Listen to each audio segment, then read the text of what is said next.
Hello friends, welcome back to your channel. तो जैसे कि आपको पता है, एम्स बीएससी नर्सिंग का फॉर्म भरना शुरू हो चुका है। इसका रजिस्ट्रेशन प्रोसेस भी स्टार्ट हो चुका है। ऐसे बहुत से बच्चे हैं, मैंने कम्युनिकेट किया, उनको अभी तक ये कन्फ्यूजन है कि सर अभी एम्स का बीएससी नर्सिंग का फॉर्म आया है कि नहीं आया है। तो आपको बिल्कुल क्लियर कर दें, एम्स बीएससी नर्सिंग का फॉर्म आए हुए बहुत दिन हो गए हैं और उसका बेसिक रजिस्ट्रेशन का प्रोसेस भी स्टार्ट हो गया है, जिसकी लास्ट डेट 14th है, मतलब 14 मई है। आज हम वीडियो बना रहे हैं, ये 8th ऑफ मई है। लास्ट डेट इसकी 14th मई है। 14th मई के बाद आप फॉर्म नहीं भर पाएंगे। इसलिए जिन बच्चों ने नहीं भरा है वो बहुत ध्यान से सुन लें कि लास्ट डेट 14th मई है। और करना क्या पड़ेगा इसके लिए, आपको एम्स की वेबसाइट पे आना है, amsexam.ac.in। और जब वहां पे जाते हैं तो उसके एकेडमिक सेक्शन में जब आप बीएससी ऑनर्स या बीएससी पोस्ट बेसिक जो भी आप भरना चाहते हैं, ठीक है, एक ही फॉर्म में तीनों भर जाता है। तो आपको यहाँ पे इस तरीके का पोर्टल बन के आ रहा है, ठीक है। यहीं से आपका बेसिक रजिस्ट्रेशन करना है और इसका रजिस्ट्रेशन स्टार्ट भी हो चुका है। कल की वीडियो में हमने आपको ये भी बताया था, देखिए यहाँ पे बीएससी प्रोस्पेक्टस भी रिलीज हो चुका है। ये देखिए प्रोस्पेक्टस, इसको आप डाउनलोड कर सकते हैं। नोटिफिकेशन एडवर्टीजमेंट भी यहीं पे अवेलेबल है, इसमें इंपॉर्टेंट डेट्स आप लिख सकते हैं। और आपको यहाँ पे प्रोसीड टू बेसिक रजिस्ट्रेशन करना ही करना है, तभी फॉर्म भरेगा। तो जैसे ही आप प्रोसीड टू बेसिक रजिस्ट्रेशन करेंगे, बिना बेसिक रजिस्ट्रेशन किए आपका एप्लीकेशन फॉर्म एक्सेप्ट नहीं होगा। यहां आपको क्लिक करना है, click here for new basic registration, ठीक है।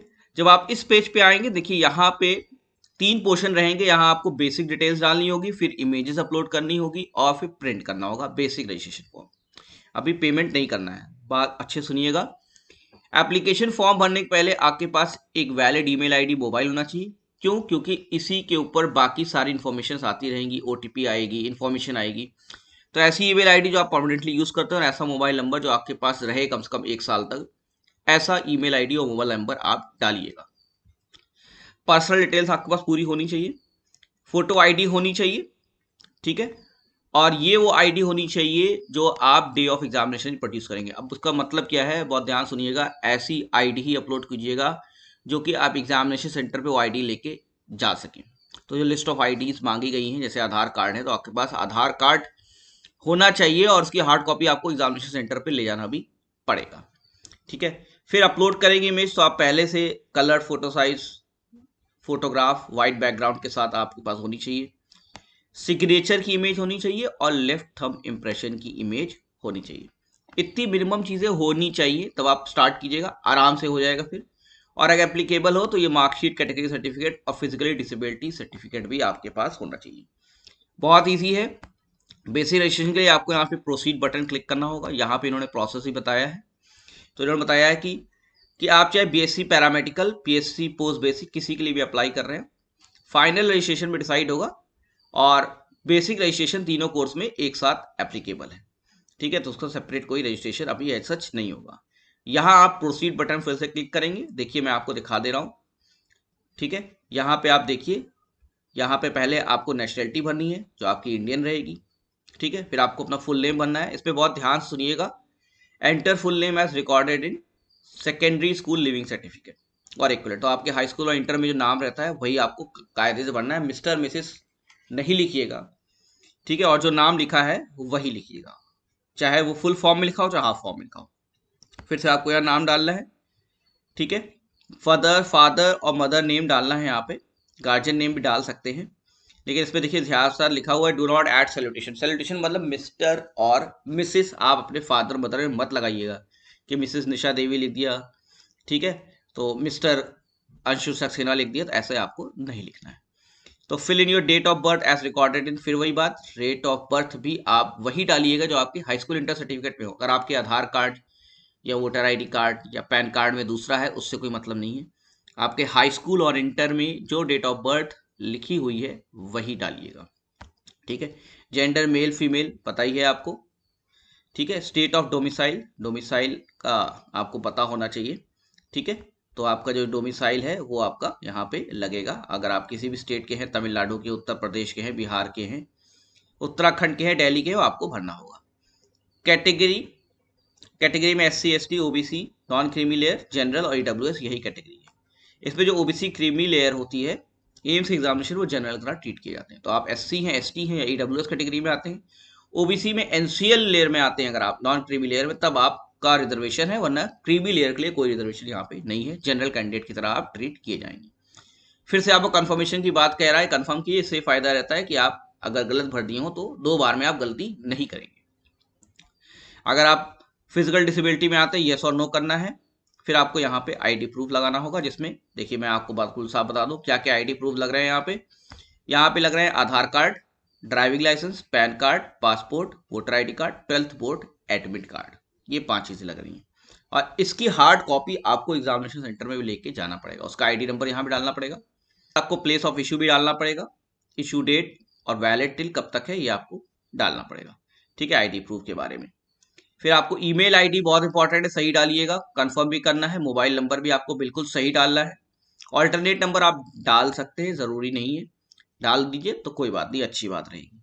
एड्रेस डिटेल में आपके पास परमानेंट और कॉरस्पॉन्डेंस, तो परमानेंट और कॉरस्पॉन्डेंट, पत्राचार और स्थायी पता, अगर दोनों सेम है दोनों सेम डालिएगा, अलग अलग है तो अलग अलग डाल सकते हैं।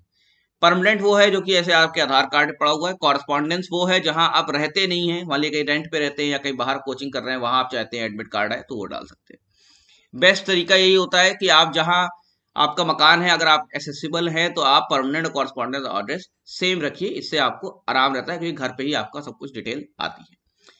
कंट्री डालनी है, पिन कोड डालना है, स्टेट डालना है, डिस्ट्रिक्ट डालना है, सिटी डालना है, ये सब आपको पता है। कंट्री आपकी इंडिया ही होती है ना।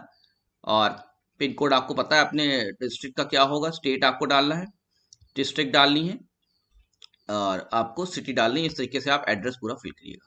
यहाँ सिंपल आपको डिक्लेरेशन में आपको यहाँ पे टिक कर देना है और यहाँ पे रजिस्टर्ड आईडी और पासवर्ड जनरेट हो जाएगा, यही सबसे इंपॉर्टेंट चीज है। ठीक है, रजिस्ट्रेशन आईडी और पासवर्ड आपका जनरेट हो जाएगा। नेक्स्ट स्टेप में जाके आप यहाँ पे अपलोड करेंगे इमेजेस में आपके पास, वैसे मैंने कहा जो चीजें मांगी गई है वो आपको अपलोड करनी पड़ेगी, सिग्नेचर और थंब इंप्रेशन, ऐसी चीजें जो भी मांगी गई वो आपको करना पड़ेगा। बाकी आपका प्रिंट बेसिक रजिस्ट्रेशन फॉर्म यहाँ पे हो जाएगा। तो अभी आपको सिर्फ रजिस्ट्रेशन फॉर्म प्रिंट करना है। अब देखिए इंपॉर्टेंट डेट्स देख लेते हैं। जो रजिस्ट्रेशन है वो आपका 27 अप्रैल से खुल चुका है, 14 तारीख तक ये चलेगा, तब तक आवास पर वैलिडिटी है। अब क्या होगा, आपका एक्सेप्ट हुआ कि नहीं हुआ बेसिक रजिस्ट्रेशन, ये आपको 17 तारीख को मालूम होगा। किस तारीख को? 17 तारीख को, 17 मई को। ठीक है, फिर आपको एक ऑप्शन दिया जाएगा कि आप जो है गलत हो गया तो आप उसको करेक्ट कर लीजिए। तो उसके लिए आपके पास 17 से 20 तक का एक विंडो रहेगा कि आप उसको सही कर सकते हैं अगर आपका बेसिक रजिस्ट्रेशन गलत हो गया। अगर गलत नहीं हुआ तो कोई प्रॉब्लम नहीं। फिर जो उन्होंने सही किया होगा उनको ऑप्शन दिया जाएगा, 23 तारीख तक उनको बता दिया जाएगा कि आपका सही हुआ कि नहीं हुआ। प्रॉस्पेक्टस अपलोड हो चुका है। अब जो बच्चे जिनका स्टेटस अपडेट हो गया और बता दिया कि उनका एक्सेप्ट हो गया है, तो वो फाइनल रजिस्ट्रेशन का कोड भी जनरेट कर सकते हैं, जिसकी लास्ट डेट 27 तारीख है। और फाइनल रजिस्ट्रेशन करके फीस पेमेंट और सिटी चॉइस सेंटर भी 27 तारीख तक कर सकते हैं। तो अभी आपके पास देखिए बेसिक रजिस्ट्रेशन की लास्ट डेट बहुत ध्यान सुनिए 14 तारीख तक है और फाइनल रजिस्ट्रेशन फीस पेमेंट की डेट 27 तारीख तक है। तो जिनका बेसिक रजिस्ट्रेशन एक्सेप्ट हो गया है वो final registration generation of code की तरफ जा सकते हैं, payment of fees city choice कर सकते हैं क्योंकि वो 5 तारीख से स्टार्ट हो चुका है और 27 तारीख तक है। और जिनका नहीं एक्सेप्ट हुआ है वो वेट करिए, 17 तारीख तक आपको पता चलेगा। अगर कोई गलती होगी तो वो भी बताएंगे 17 से 20 के बीच में। 23 तारीख तक आप फाइनल स्टेटस अपडेट हो जाएगा बेसिक रजिस्ट्रेशन का। और अगर आपको वहां एक्सेप्ट हो गया तो आपको 27 तारीख तक रहेगा कि आप फाइनल रजिस्ट्रेशन फी पेमेंट सब कुछ कर सकते हैं। फिर जब आप फी पेमेंट बेसिक रजिस्ट्रेशन कर लेंगे, फाइनल रजिस्ट्रेशन कर लेंगे, फी पेमेंट कर लेंगे, सिटी चॉइस कर लेंगे, उसके बाद आपका एक्सेप्ट हुआ कि नहीं हुआ ये आपको 2 तारीख तक बिल्कुल क्लियर कर दिया जाएगा। उसके बाद आपकी डेट और टाइमिंग आपको पता है, 18 जून आपकी डेट है बीएससी नर्सिंग की और पोस्ट बेसिक नर्सिंग और पैरामेडिकल की 25 जून उसकी लास्ट डेट है। तो अब तक आपने अगर रजिस्ट्रेशन नहीं किया है तो इस कन्फ्यूजन दूर कर लीजिए, बेसिक रजिस्ट्रेशन जरूर से कर लीजिए। और जो कन्फ्यूजन आ रही है फॉर्म भरने में वो भी हम डिस्कस करेंगे। देखिए परेशान मत होइएगा फॉर्म भरने में, अभी आपके पास टाइम है। और कुछ लोग का स्टेटस अपडेट दिखा रहा है तो वो फाइनल रजिस्ट्रेशन तक जा सकते हैं, जिनका नहीं दिखा रहा है वो वेट करें, 17 तारीख तक वो आराम से वेट कर सकते हैं क्योंकि एम्स खुद ही अपडेट करेगा कि आपका एक्सेप्ट हुआ है कि नहीं हुआ है। तो बने रहिए मेरे चैनल के साथ, कुछ इंपॉर्टेंट हम वीडियोस भी डालते हैं प्रिपरेशन के लिए। हम वीडियो आगे भी डालेंगे कि क्या स्ट्रेटजी होनी चाहिए आपकी एम्स क्रैक करने के लिए। बने रहिए मेरे चैनल के साथ, सब्सक्राइब कर लीजिए। Thank you very much and best of luck.